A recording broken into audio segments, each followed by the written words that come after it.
Nice to be here. Nice to meet you as well. How has it been? It's busy end of semester, but good busy, I say. I would guess so. How this semester has been treating you so far? Well, because I have a new role, so there's a lot of adjustments to be made. I'm interim dean of faculty, so there's just a lot that we're trying to process, a lot of things we're trying to do at the same time. But we have a good team, so I'm excited. That's amazing. And what are the biggest changes, since you were the department chair and now you are?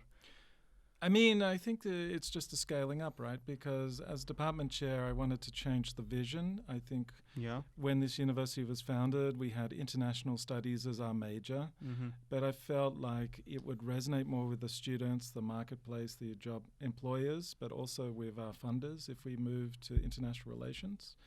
So that was what I did as chair. But now I'm trying to find ways to support a stronger strategic vision for the university, right? And so not just my department. Yeah, so it's more like a holistic approach toward the whole thing rather than just through one department. Sure.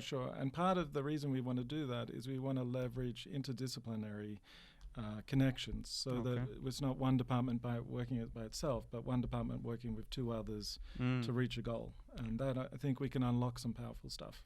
And what are the biggest changes when it comes to changing the department name from AUIS to IR? What's the deal with that? International studies is very broad, very general. You can literally study anything. And that's, in one way that's a strength because we have someone visiting and they have a specialization, they have a topic we don't do here, then we just throw them into the classroom and say, teach everyone about this. But unfortunately, that means that it's hard for people to appreciate what our students have studied. Now, the international relations has a very directed program, very strong program that builds an appreciation of politics, economy, the international organizations, international law. And so every piece has kind of been put together very carefully. But it means the students have a comprehensive program with much less choice, right? But much stronger, I think, result. So it's rather than going wide into different things, you are narrowing the things that are most important to the department and going more in depth in them. Sure, and the point is to stand out. So that's the first way is to specialize, but the second thing is to bring new insights to Kurdistan and Iraq, and that's where you've already been talking to one of my team, Dr. Gianluca, on Korean studies. We hope to do much more like this in the future, right? Really build these one-on-one relationships with countries, universities across the world, and be an truly international department. Yeah, this is amazing work, what's being done with that program specifically, and as a university as whole, we can see there is a lot of effort being put into globalizing our beloved uni. So it's good to see that we are not just a regional local university, we are going abroad, and that's nice. That's a good thing. And I don't know how familiar you are with the school process or the thought processes of the parents here in the region, but I'm sure you've noticed there isn't a lot of encouragement when it comes to students getting into these kinds of fields. Most students, I think you are aware, in the Middle Eastern area, most people are more focused on getting either engineering degree or a medical degree. So how would you tackle that as? So one thing we've been very aware of is that students are putting a lot of time and energy into a degree and they want to have a career or some fulfilling result. Now, what I would say is actually in America, anthropology is one of the highest valued careers right now because it really it supercharges corporations and what they do because it helps them understand both their internal culture but also their customer, right? It helps them understand people better and how to interact with people and develop, a stronger marketing program. So some of the top corporations in the world, they're looking for anthropology.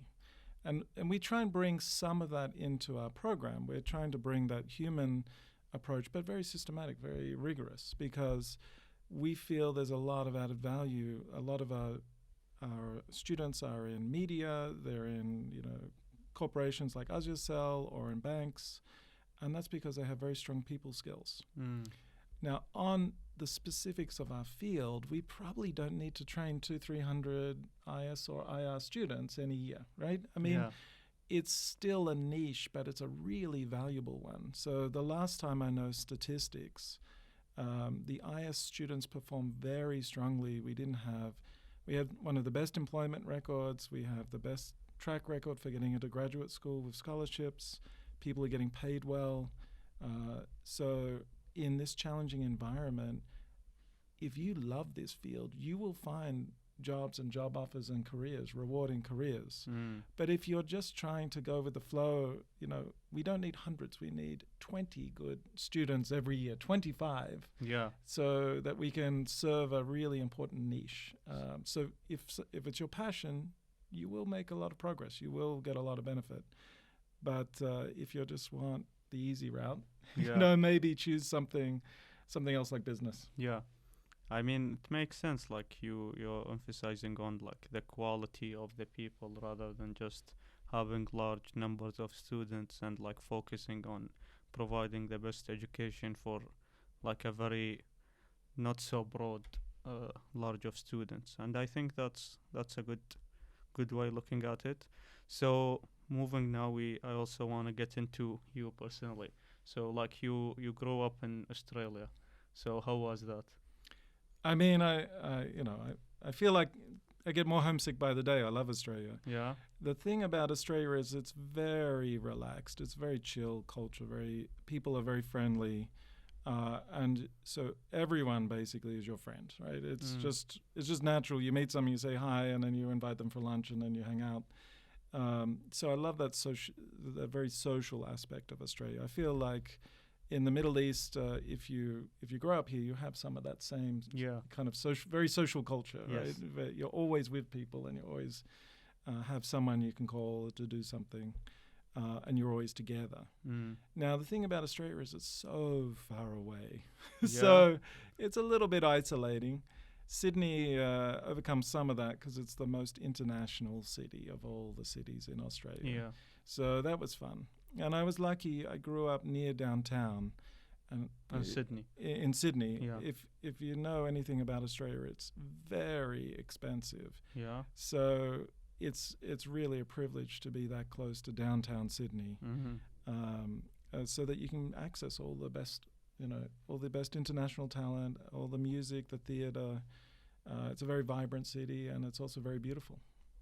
Amazing. And like comparing it to like living here, you've been here for a while, so like what are the differences? You addressed like some of the similarities when it comes like to the social aspect of people, but what are like some really noticeable differences that you miss or like you enjoy here? I don't know. Yeah, I mean, let's be honest, I'm an archaeologist and I'm an academic. Yeah. So I miss a really good library and I miss a really good museum, right? I mean, yeah, I agree with that, yeah. When I travel, I go to see museums. I know not everyone does that, but there's a joy in going to see the world's civilizations in Egypt.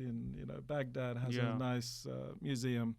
Suli actually has a decent collection, and as they start to rebuild that museum and modernize it, it will become a really nice museum because it has the first thing you need, which is a lot of important objects. Yeah. But yeah, I do miss a good library and a good museum. Good library and good museum. Noted. So moving on, like you touched upon archaeology. So like you moved like after high school, I think you like so you got your bachelor in Sydney, or like you also finished it abroad? Because like I know for your master's and your PhD you were in Chicago, right? So yeah, if you think about how archaeology normally happens, we specialize in one place and we try and do archaeology as a version of history. Right? Okay. So we want to know everything about Egypt. Okay. And so that training is good. I mean, it emphasizes the cultural, it emphasizes historical.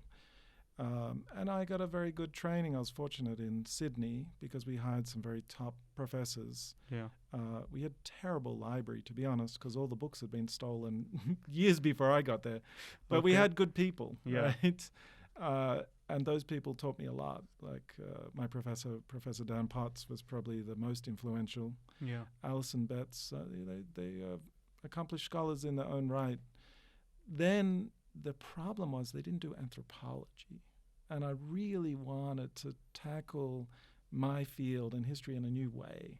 And I had to go to America to do that. So Chicago has both a good history program and a good anthropology program. And so I was fortunate to get into that because that was my number one choice. So you moved to Chicago, and now like it's a different like a city rather than Sydney. So like how was that? How did you adapt it to that? And I'll tell you a couple of stories. I don't want to take too long, but no, go take all the time you need. Yeah, the first thing I noticed is, in Sydney, in most places, almost everywhere, it's very safe. So in Chicago, you had to be aware of where you live and where you're going. Yeah. Big city problems in the US, so it wasn't nearly as safe as I'd come to expect. But you get used to it. Yeah. The second thing is there's so many people in Chicago, it's triple the size of Sydney. So it's a 24/7 city, right? Yeah. It's, in Australia, everything was closed and we were all in bed by 10 o'clock or 9 o'clock, right? There's nothing to do after 8:30, right? So, but in Chicago, it's 24/7. So they'd have traffic jams at 3 a.m. as everyone's coming home from going out, right? I mean, so a very global city and a very vibrant city. And, they had amazing people, right? Because people are attracted to that big city, the good museums, good universities. So it was a great chance to really meet some of the best people in the field and work with them one-on-one. I love Chicago. The only real drawback is it's so cold. So I made myself a rule. I'm not allowed to complain until the weather is below 0 Fahrenheit, which is about -15. -15 Celsius. -15 Celsius, because otherwise you'd be complaining every day. Yeah. Right? So it's that cold, yeah. Some days were -50. That's something, Annie. Yeah. No, Chicago is one of the coldest cities in America. So you're much better off in Boston or Seattle, which are on the coast, than in the middle. Like the middle is cold. I see. And like you talked about like archaeology. So like how that started with you and like moving to study in Chicago, how did that affect your archaeology career? Yeah, I mean, when I was young, I guess I was I loved reading, and the things I read were either history or fantasy. So they, things like Lord of the Rings, right? Okay. And then as I got older, all I wanted to do was history, and my school system kind of kept forcing us to drop all the humanities subjects. So all I wanted to study was history and language and culture, music. And they kept saying, no, you have to take physics and chemistry. I was like, oh, my God. Couldn't wait to get to university. Okay, yeah. But I knew from my time in high school that I wanted to do history. I also knew, language isn't my strongest point. I'm very creative, or I like to think I'm very creative. And I'm actually not bad at math. I'm quite analytical. Yeah. But history requires a really strong command, especially at the top level of 3-4 languages, right? You want your Arabic, your Kurdish, your Sumerian, and your Babylonian, plus English, maybe German and French, right? I mean, so it's very demanding. But then no one speaks the language of, objects, right? Yes. Objects are mute, and you have to give them voice. So I found it as a really interesting way to explore history is archaeology, and I experimented in Sydney, found I loved it, and so that was my path, was doing history through the history of objects and places, right? Archaeology. Yeah. And after finishing Chicago, you started working in the Middle Eastern area, right? Well, you got to remember, my specialty is Iran and Iraq. Even in Sydney, the first archaeology class I took was about Mesopotamia. And I don't know if many kids grow up wanting to be a Mesopotamian archaeologist. I don't think so. But I did, Yeah. right? Because Yeah. I was the kid in class because they always taught us Greco-Roman history. Mm. And the Greeks are always fighting the Persians, right, in Mesopotamia. Yeah. So I always had questions about Mesopotamia and Persia, Yeah. and my professors didn't know anything, Yeah. right? They're just like, oh, don't worry about that. I'm like, no, but that's the interesting. I want to know how they became a superpower that the Greeks had to kind of fight them, right? Yeah. I mean, there must be something special about them Yes. and not just the Greeks, right? Mm. But no one could answer my question. So I'd been traveling to the Middle East since '96. Okay. I worked first in Dubai. I worked in Yemen. I worked in Syria. I worked in Turkey, Iran for a long time. I traveled a lot. And so when I finished my dissertation in 2012, I'd been coming here for over 15 years. Yeah. Right? And so I tried to get a job in two places. One in America, like everyone does. You finish Yeah. your degree. But then I wanted to be as close to, because I worked for my dissertation in Iran, I wanted to be as close to Iran as I could. So I applied to AUIS. And You mix the both needs. Like it's American, but it's close to where you want to study. right. That's a good one. So it was a good strategy because Yeah. I think AUS gives you the freedom to be yourself while also being a part of something here and local. Yeah. And I kind of needed that. Like if I'm going to work at the University of Suleimani, I wouldn't know what to do. I wouldn't feel the same freedom and the same support as I am in an American university. Mm. You know, because archaeology, it fits well into those liberal arts and Yes. humanities. So. Yeah. I agree. So, like you talked about like studying the Mesopotamian like history and like artifacts. What's your view on that? Like as foreigner, like how do you see it? What's so significant about it, especially for you? I mean, I would say that in most places in the world, we've been living the Mesopotamian lifestyle since 5000 BC. Right? Really? Because I mean, Mesopotamia really defined what the first civilization was, and then everyone just sort of copied it, right? They just sort of started to follow that lead. So how come? Like what? Well, I think Mesopotamia was in a privileged position because of the Fertile Crescent, which meant, I tell people, like, if you think of what Chamchamal was like 10,000 years ago, it's a paradise.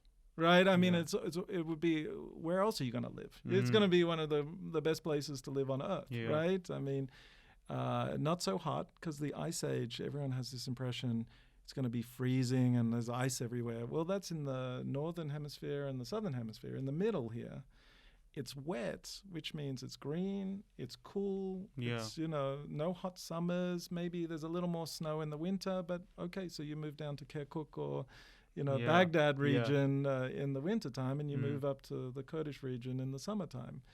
But it would be beautiful in this part of the world. So everyone instinctively knew that. They follow the animals, they follow the food, and they find themselves in this paradise. And this is where the first towns, the first cities emerge, and that really set the tone for civilization. So I mean, I do think Mesopotamia, through an interaction of politics and environment, had a special place. It worked out as a very good place for civilization to experiment and kind of grow up. So it's one of the first, if not the first. So like the lifestyle and the way that was like arguably invented here were like exported and propagated throughout around the globe, right? Sure. And if you read someone like Colin Renfrew, he is talking about how the Fertile Crescent sets the tone, and then the way that lifestyle is exported to Europe 10,000 years ago, right? So if you look 12,000, 13,000 years ago at Göbekli Tepe, you have these very elaborate monumental buildings that have a religious function. Now, people call it a temple. I think we're trying to impose modern ideas on the ancient world because people practice their religion often together at home. Yes. So they would make a beautiful home and they install their religious kind of imagery and they perform their practices at home. But, that's an archaeology debate for another time. The point is, you go down to Abat and there's a 12,000-year-old temple. You go up to Urfa region, there's 12,000-year-old temples and towns. And this place was full of people, and they were pushing the limits of civilization, especially through cooperative work, right? So they were working together to build these great monuments. And then from that, they just scaled up, right? So if we have 1,000 people, well, then why can't we have 2,000, 5,000, 20,000, 50? And so that's the catalyst, is people want to, they keep aspiring for more, and this is the place that could support it. So they have to invent new technology. It had good weather, it had good, you can do agriculture here, it has all the factors necessary to to grow and to be something bigger and bigger. So I would just say, anyone who's listening and they don't believe us, the weather that we think of as Middle East, the climate, is only from about 4,000 years ago, right?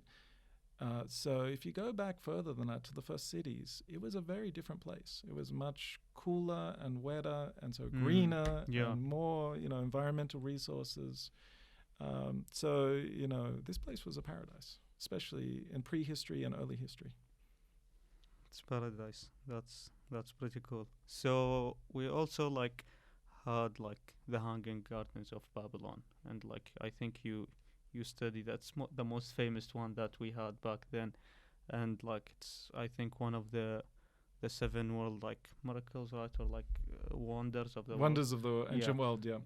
So how does it hold against the pyramids of Giza? And because most of the global attention is about the ones, there are theories about it being built by aliens, and there are all these kind of stuff, but why do you think that the pyramids of Giza have gained far more attention than the Hanging Gardens of Babylon? Sure. I mean, first I want to talk about the pyramids on its own terms, because that is a wonder of human ingenuity, as well as social organization. You got to give them credit. However they did it, some of it is forced labor, but some of it is engineering and math and technology, right? And they were very precise. They knew how to build, and they experimented, and they discovered new things, and they became experts, right? And they were very good at building. So the pyramids, it deserves its place on the list of wonders of the ancient world. I would just say the thing that people maybe don't appreciate is there is a temple in southern Iran that is probably 4 times bigger than the pyramids, but no one knows about it because it was built out of mud instead of stone, which means now when you look at it, you're like, come on, Dr. Tobin, what's that? That's just a pile of mud. Not the biggest temple in the entire world, right? It's just some pile of mud. And I'm like, but you have to imagine what it was then. It was 4 times bigger than the pyramids, right? I mean, so we had those wonders in Mesopotamia too, and the problem is they're not preserved as well. So they don't catch people's imagination. So you have to approach them with an imaginary approach, because they didn't stood the test of time very well, right, compared to the pyramids, right? And this is the problem with the Hanging Gardens, right? Is there's so much misinformation about them, and we'll probably never solve all the mysteries because we don't have the history that is accurate, that can help us resolve the problem. But B, we don't have the archaeology, right? The archaeology is a pile of mud that then melted away. And but I would say a couple of things about the Hanging Gardens. Every city has 2 major temples inside because they have a male and a female. Back then they had more than one god. So inside every city was Marduk, for example, for Babylon, and his wife. Who is Belet, the lady, right? But then every city also had a garden outside the city for Ishtar Inanna, right? Because Ishtar is the only god that has a major temple in every city of Mesopotamia, in every town, in every village. So while, Babylon may have Marduk, and Ashur, the city of Ashur might have Ashur the god, and, Erbil actually has a major temple to Ishtar. The thing is that gods might change from city to city. The only god that is shared by all of them is Ishtar, and she needs to have a garden, right? So that's one thing we're really missing from Mesopotamian heritage is we miss all the gardens. We really can't appreciate what these places were. They were beautiful places, right? And none of those are preserved, right? But at the origin of Persian gardens and Islamic gardens, they all come from Mesopotamia. So basically, like it's why it hasn't kept like what it meant and what it resembled after all of these thousands of years. Like it's just the stories, and like you say, like we can't really validate because there is a huge lack in the archaeology field, so we don't know what truly it resembled, right? Right. And people have theories, but my professor on the first day in class, the one thing he said is, okay, we're going to study the Hanging Gardens of Babylon. I want you to remember that water does not run uphill, right? Yeah. Because then when you start to see what people imagine for these hanging gardens, it's like, that's impossible with ancient technology, right? Yeah. It's an engineering problem, right? And we can't perform the impossible. Yeah. Right? So... I mean, apparently they did it in the pyramids, and like aliens were involved or something. We don't need aliens. Humans are creative enough, and the science, technology, and math were very advanced in Mesopotamia and in Egypt, and they're recognized like that across the world for a reason, right? I don't believe in the alien theory, but no, it doesn't have like solid grounds with you. No. I mean, we don't need aliens to explain the wonders of human civilization. And that's like it's like the most popular story. It's like it was Nebuchadnezzar. He built it for his wife, right? Something like this. Yes, yeah. And his wife, they often say she had a Median background. She comes from the Kurdish region of Iraq. Back then was the Median territory kingdom. And in one thing we know is that in Persia and Media, they love their gardens. So part of that story is he's building a garden for his wife so that she remembers her home. Yeah. And that part, I'm sure, is plausible. I mean, people in Kabul, the first thing they rebuilt after the Taliban was the gardens of Kabul, right? And millions of people flock to those gardens. There's something attractive about them, right? Yeah. They put you at peace and they're inspiring, and so I'm convinced at least part of the story is true, but I can't prove which part. Yeah, I mean, like what you're talking about, like the fascination with like having gardens is, I think, pretty valid, because like I've seen my dad, like even though that the weather, like especially down the south, like it's really not suitable for like growing roses or like these really beautiful plants, but like every spring and like the beginning of every year, he buys so many of them, and like around like March and April, like it would be like our garden would look amazing, but like as soon as like July and August starts to kick in, it would like look like the Western Desert. Yeah. And like he keeps doing that every year, and like I always like think about like if you know that it's going to die eventually, and it's like very few plants have actually survived. Like that's why palms are like so popular, especially in the south, because like they can't stand the excessive heat.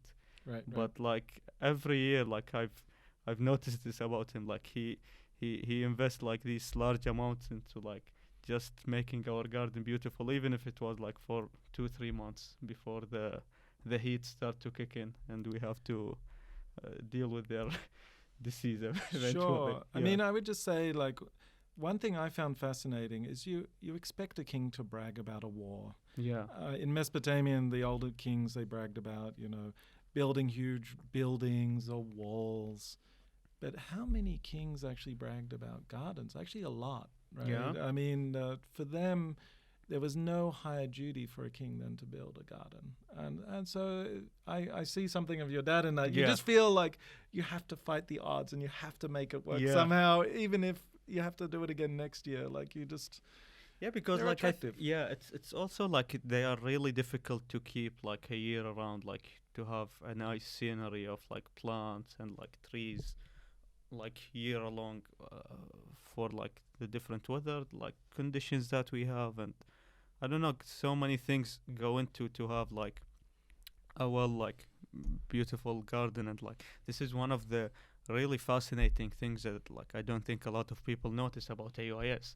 So like you always see gardeners like taking good care of the soil, like they are trimming off the edges, the grass is always like being lawned, and like everything like almost entire year around it's looking good. And like Right. yeah, I it's fascinating. appreciate that's probably because of the patronage of Miss Sabag Saleh, who Yeah. cared a lot about gardens, and she runs the Kurdistan Botanical. I mean, shout out to her. Like she's doing amazing work. Yeah, I hope Yeah. you get a chance to talk to her Yeah. about the gardens of AUS, but also the work she's doing documenting unique plants in the Kurdish mountains. And, Yeah. you know, she's doing some incredible stuff. Yeah, like I would notice this. Like it's also one of when we like first registered at AOS. Like my dad was with me, and like he was talking about like how good like these gardens look, and how all the trees are trimmed, and it's an amazing work that they are doing. And I don't think like I've been to universities around like the country.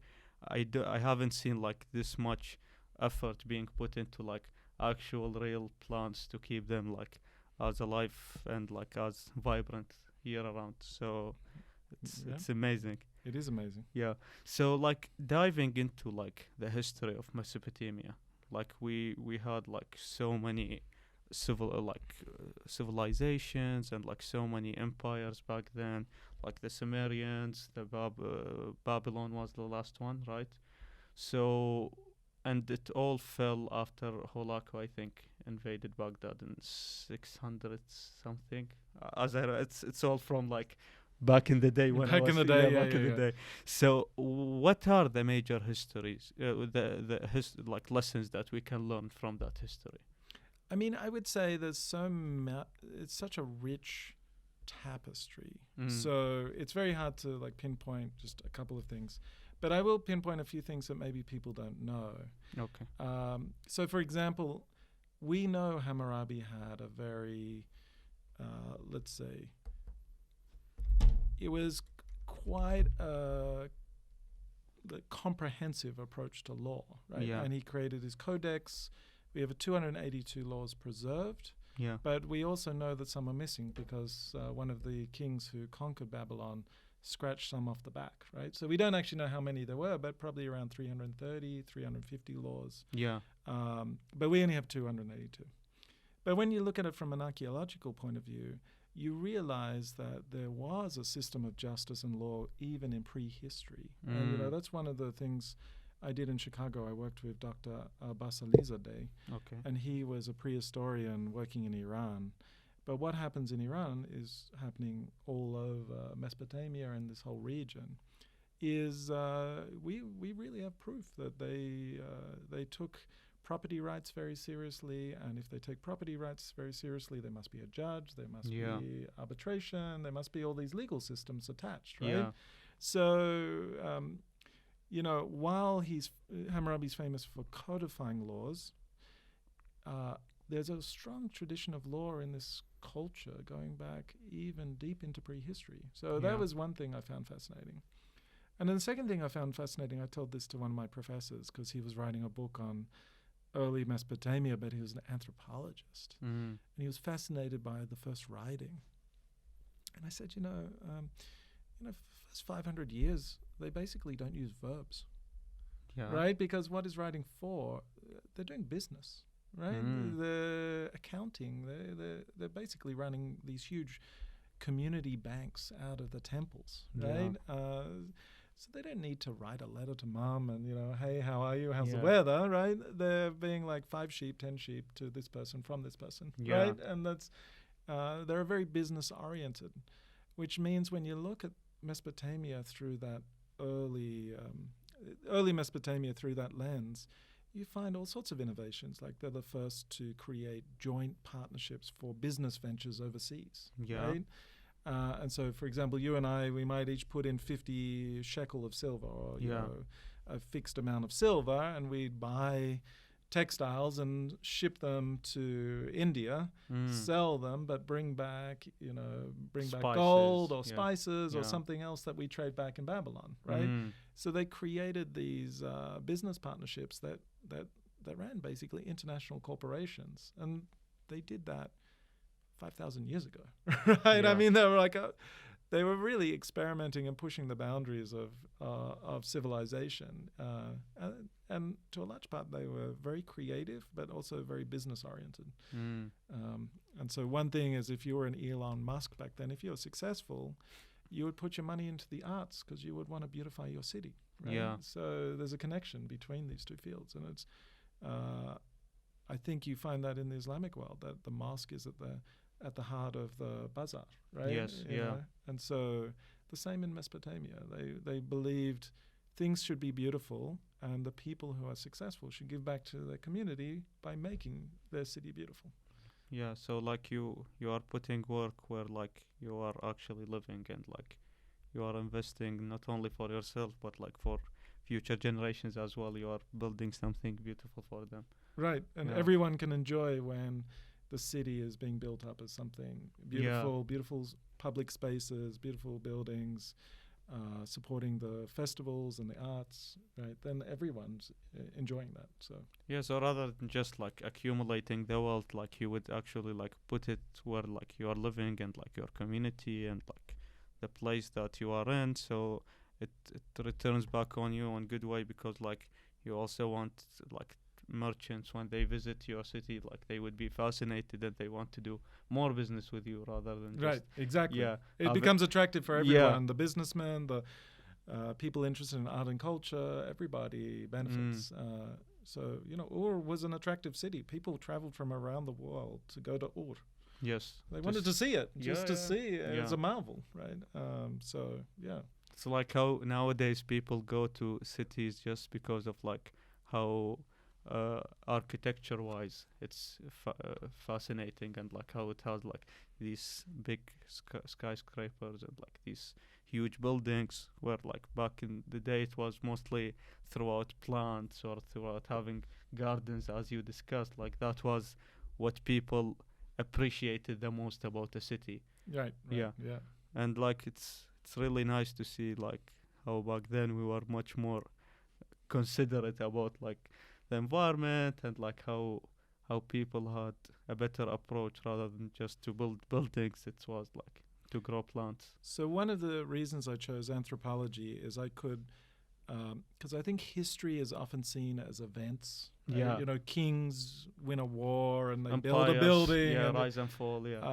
But then when you're in anthropology, you can have a much more social perspective.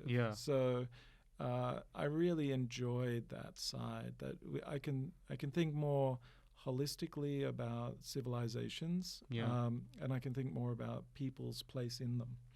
And so a lot of my modern work is on resilience, where you just picked up the fact people invested a lot more in their city and their local communities. And that also means these local towns and cities lasted for thousands of years. I mean, the communities were attached to them, and they invested in them again and again and again, and just continued to build it out over thousands of years. I think we have a sense in the modern world things are temporary and they can be disposed of, or but in the ancient world, these places were intended to last the test of time. They were intended to last thousands of years, and it was worth putting the effort in to try and make sure they did.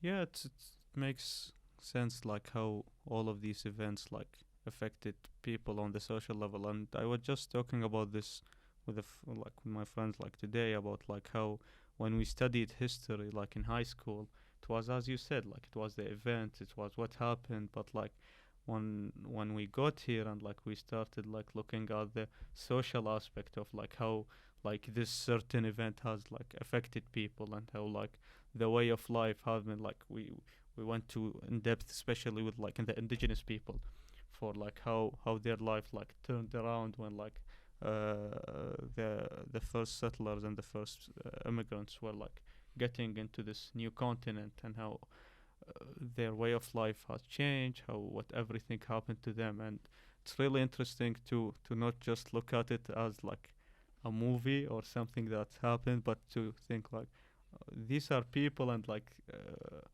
the way that they have reacted to it, it's like humane, and like it's interesting to put yourself into these people and like go back then and see how you would react back then. Sure.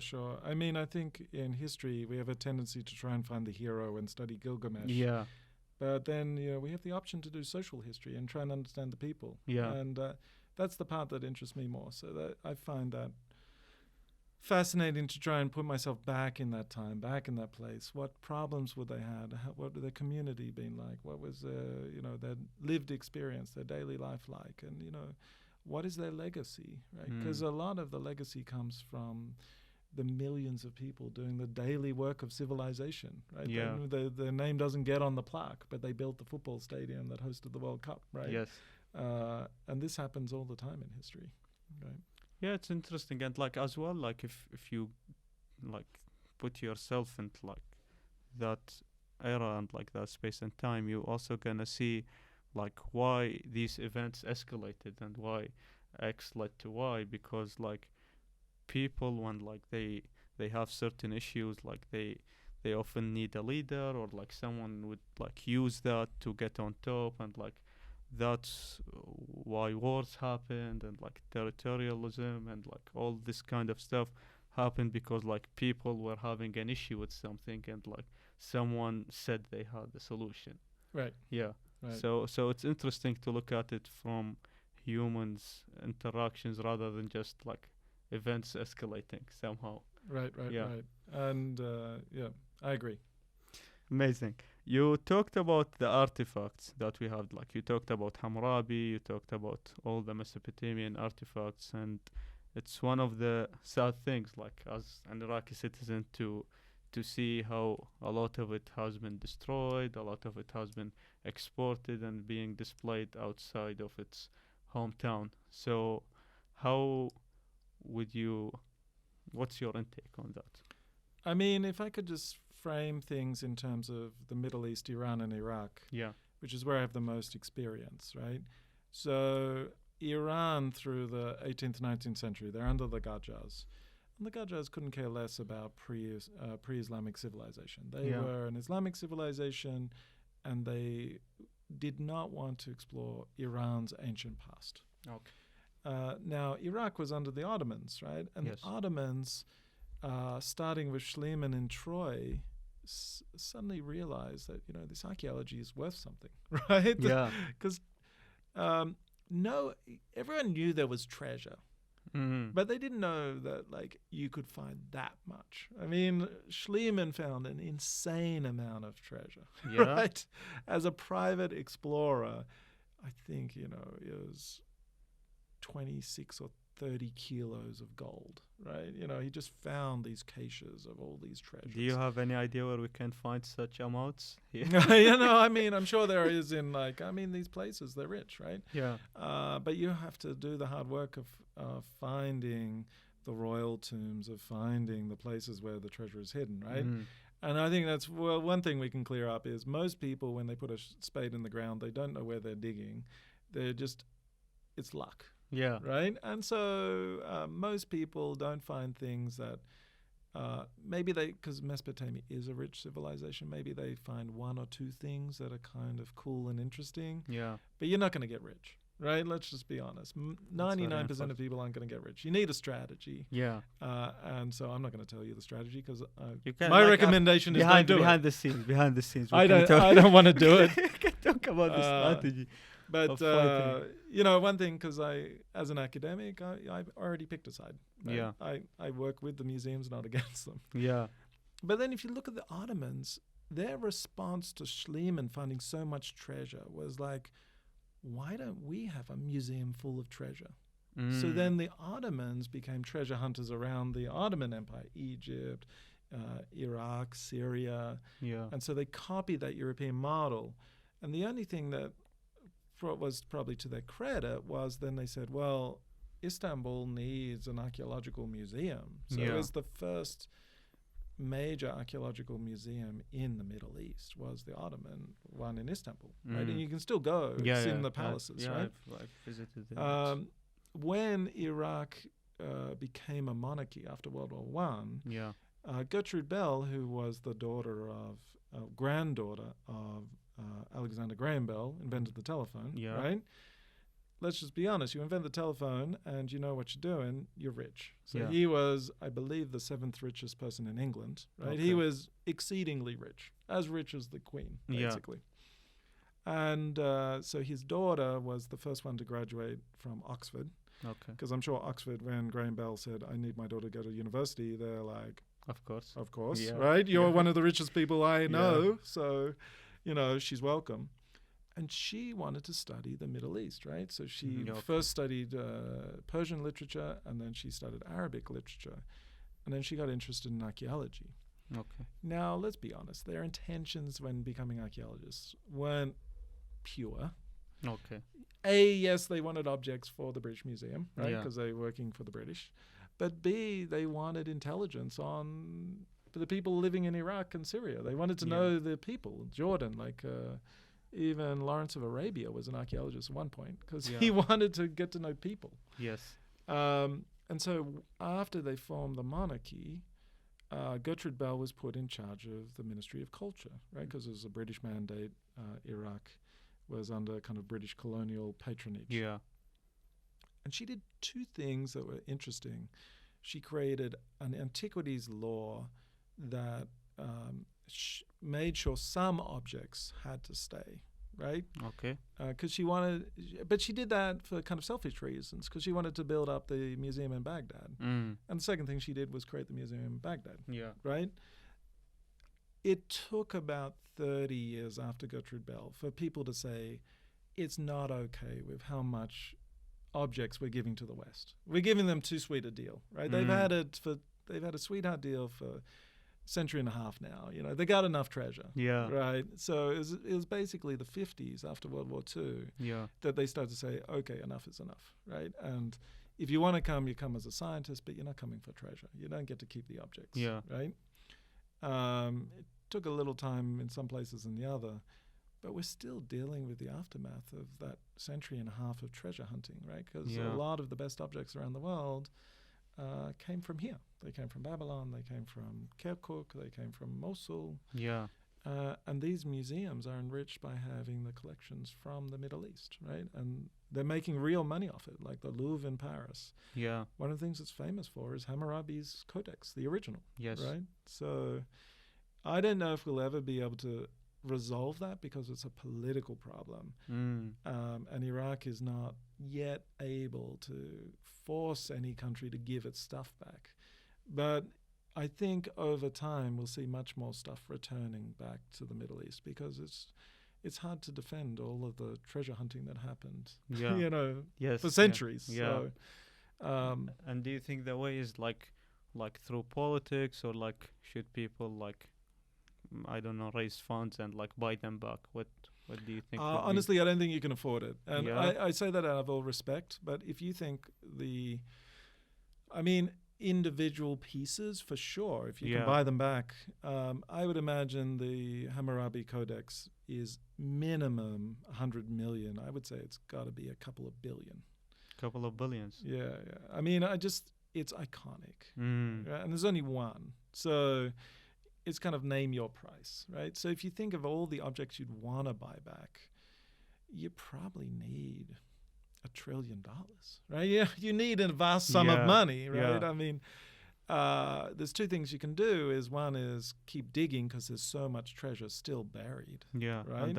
Underneath. But the second is you're going to have to go through legal means, and in international law, that's basically just politics, right? You have to go negotiate these things with governments or take them to the International Court of Justice or other legal ways. The defense system, if someone were to go through some legal prosecutions to get the artifacts where they belong, what their defense strategy would be, how would they defend themselves? Oh, well, because they had a farman from the Ottoman, the Ottoman Sultan gave it all away.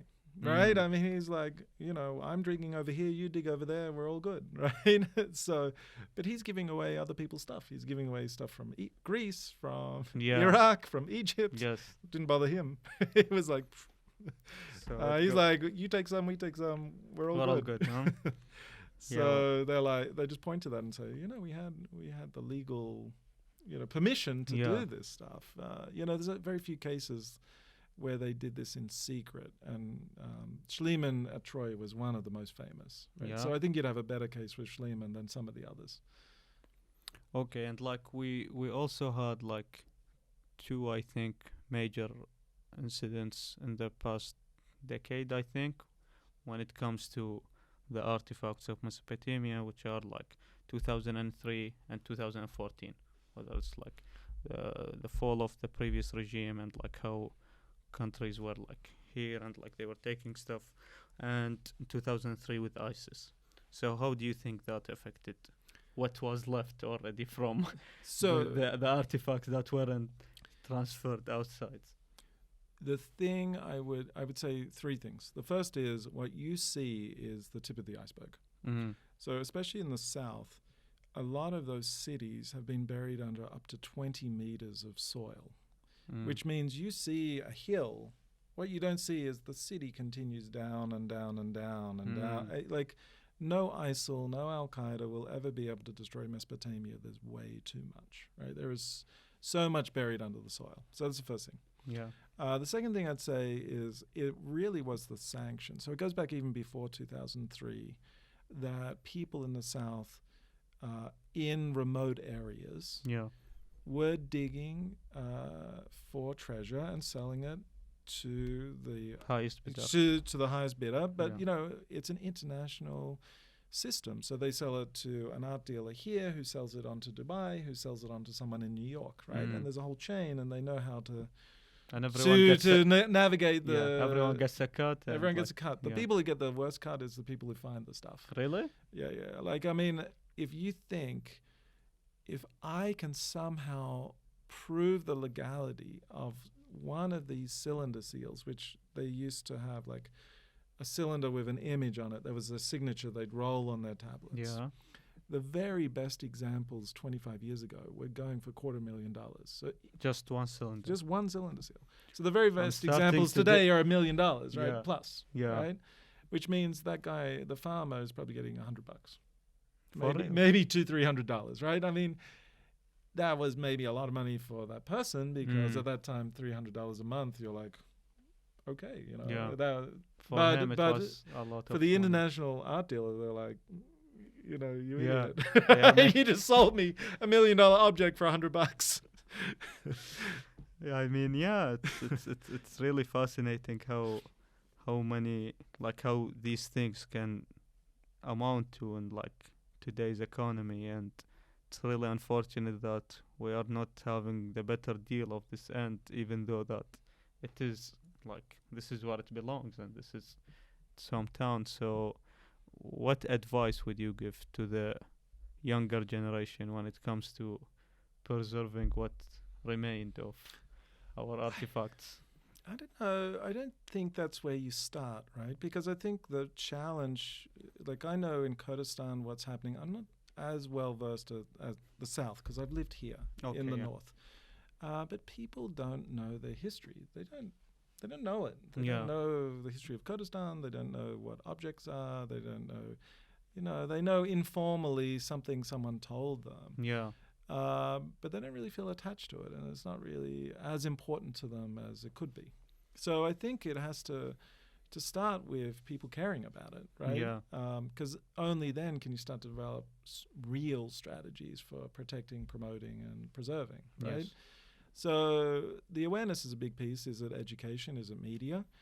I really think there's an amazing opportunity for young people because 3D graphic design means you can make a 3D replica of the Hammurabi code, put it on the internet, sell it to a filmmaker, and you can have careers about this stuff, right? This seems like a very profitable business. Oh yeah, and people are making real money working for film companies, for TV, because they they need this, right? Yeah. And these 3D modeling, you can recreate whole civilizations, you recreate ore, you can recreate objects. Yeah. And so the media is probably the most valuable path for a young person to bring that heritage into the public consciousness. Yeah. Then, you can start to build the professionals around it, the people who preserve the objects, they run the museums and etc. But I would just start with the awareness and just people jumping in. You don't actually need, you just need a laptop and you can already be doing something with ancient culture and putting it out there, right? And getting known and then getting paid and then becoming famous for getting paid for doing these things. And, art is going to be a good way to communicate the value of culture. Right? Of course, yeah. Digital art for ancient culture. Yeah, I agree. And it's a very interesting point that you just demonstrated about starting from education and awareness and moving to professionals. And I think we would end up in having really good infrastructure to actually present this and to make the country as safe as possible so that people can actually visit and see this kind of stuff. So it's a multi-layered issue that needs years to be solved, but it's really interesting to look at it. But as you said, it's art, and it's really unfortunate that a country that has all of that rich back history. I've always talked about this, and people who are listening, I don't know, maybe they've heard it so many times, but I talk about this always, where in a country where we have so many stories and so many things to be told that we are not telling them, and we are not making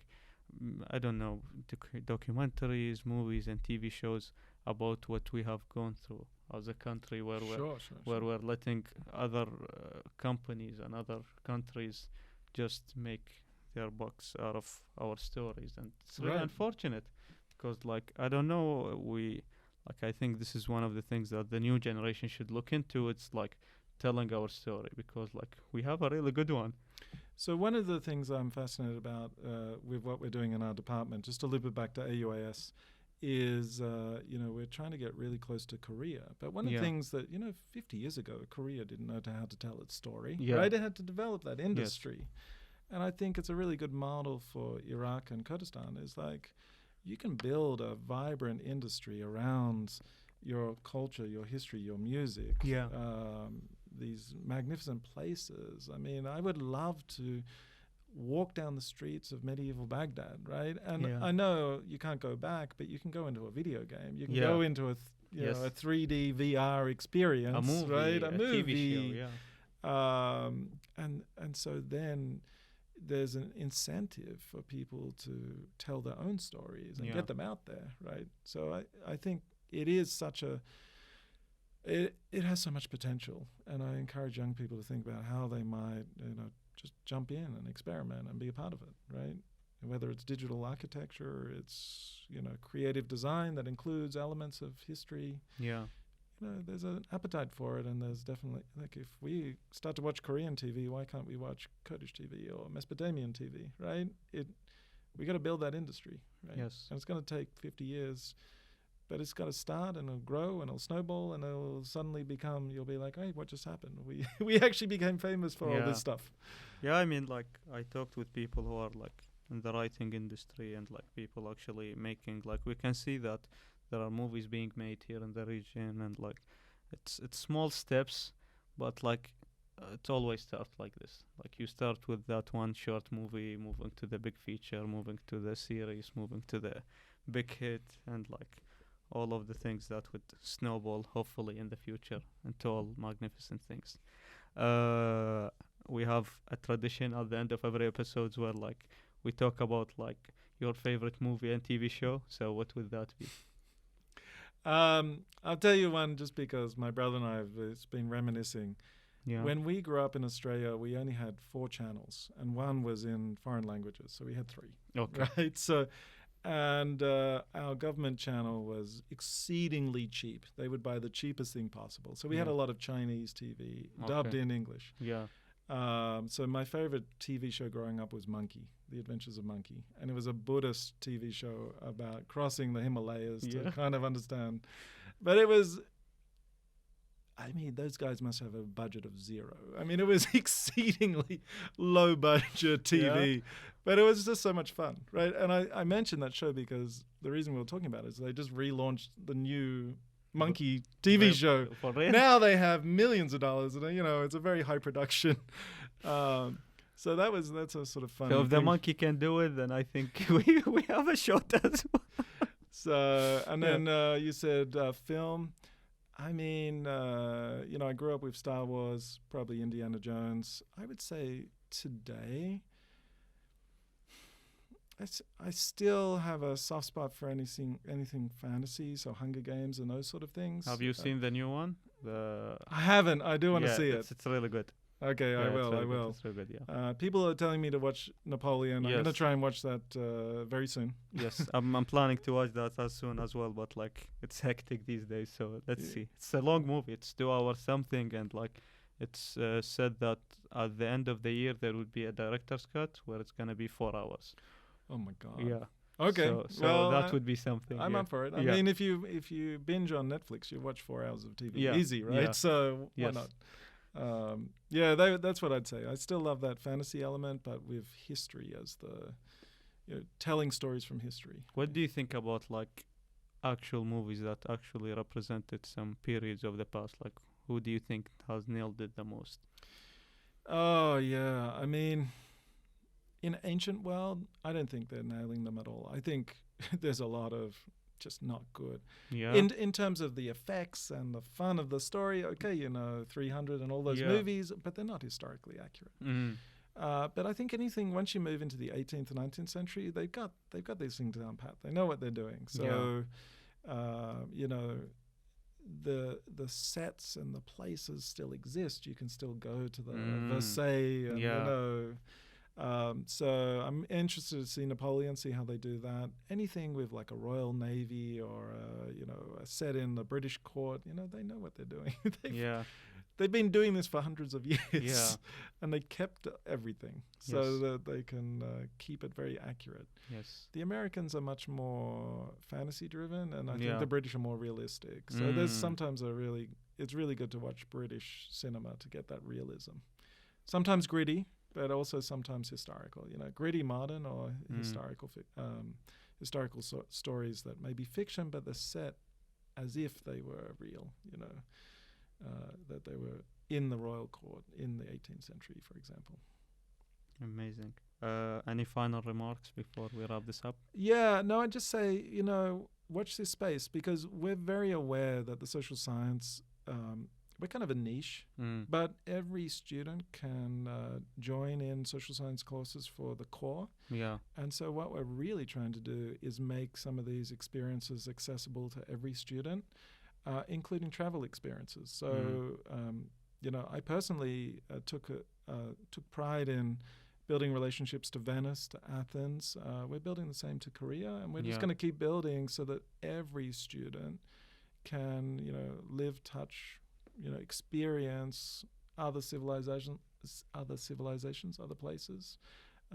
I think let's go global. Right? Let's go global. Amazing. You've heard it here, guys. Everyone who has been listening, thank you for giving us your time. Have a good day, and bye-bye.